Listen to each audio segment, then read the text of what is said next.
Dear friends, Balochistan میں ابھی آگ بجھی ہی نہیں تھی کہ اسلام آباد کے سبرم میں ترلائی میں اہل تشیع کی مسجد میں خود کش دھماکہ ہوا۔ اب تک کی اطلاعات کے مطابق 31 لوگ اس میں جان کی بازی ہار گئے ہیں۔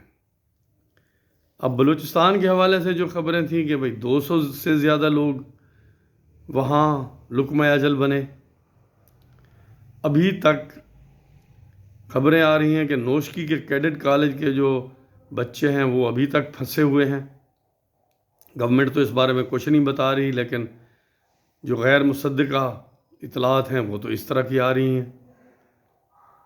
اب یہ ایک نئی پکچر ہے جو ہم دیکھ رہے ہیں۔ ایک طرف سیکٹیرین وائلنس بھی آ رہا ہے اور دوسری طرف ایتھنک وائلنس آ رہا ہے۔ یہ تو ابھی ہم نے غزہ جانے کا اعلان کیا ہے، ابھی ہم غزہ گئے نہیں۔ پاکستان کو سمجھنا چاہیے کہ یہ جو غزہ کی لڑائی ہے، مڈل ایسٹ کے جو جھگڑے ہیں، یہ سوڈان سے لے کر افغانستان تک پھیلے ہوئے ہیں۔ سوڈان ہے، لیبیا ہے، صومالیہ ہے، اس کے بعد جناب غزہ ہے، لبنان ہے، سیریا ہے، سیرین کردستان ہے، اور وہاں سے ہوتا ہوا پاکستانی بلوچستان، پھر اب پاکستانی پختونخوا۔ عام طور پہ اس طرح کے سیکٹیرین حملے آئی ایس کلیم کرتی ہے، اتنے بروٹل جو ہیں۔ اب آئی ایس کے پیچھے کون سی فورسز ہیں ہمیں بتایا کبھی جاتا تھا، اب پتہ نہیں صورتحال کیا ہے، چونکہ یہ جو تنظیمیں ہیں یہ اپنے چہرے اور اپنے کام بدلتی رہتی ہیں کہ بھئی ان کے پیچھے اسرائیل ہے، ان کے پیچھے CIA ہے، وغیرہ وغیرہ۔ تو اس کے معنی یہ ہیں کہ ایران کے خلاف جو معاملات ہیں ان کے اور زیادہ اس میں شدت آنے کی صورتحال بننے والی ہے۔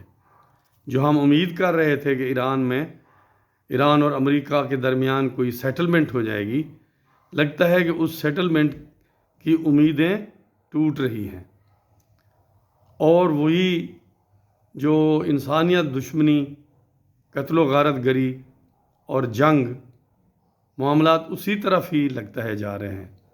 تو پاکستان کی سیکیورٹی فورسز کے لیے بہت بڑا چیلنج ہے، لیکن افسوس یہ ہے کہ پاکستان کی انٹیلیجنس بہت فیلئر ہو رہا ہے۔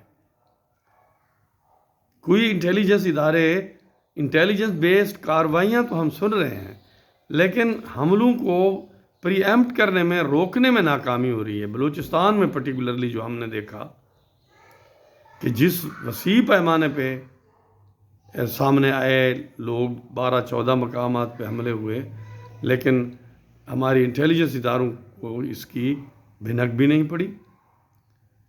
تو پاکستان کے انٹیلیجنس اداروں کو زیادہ ہوشیاری کی ضرورت ہے، اور ان سے سوال بھی کیا جانا چاہیے جو ذمہ دار ہیں کہ جناب آپ کہاں کھوئے ہوئے ہیں، آپ کو معلومات کیوں نہیں مل رہی، اور اتنے بڑے واقعے کی آپ کو کہیں سے بھنک کیوں نہیں ملی۔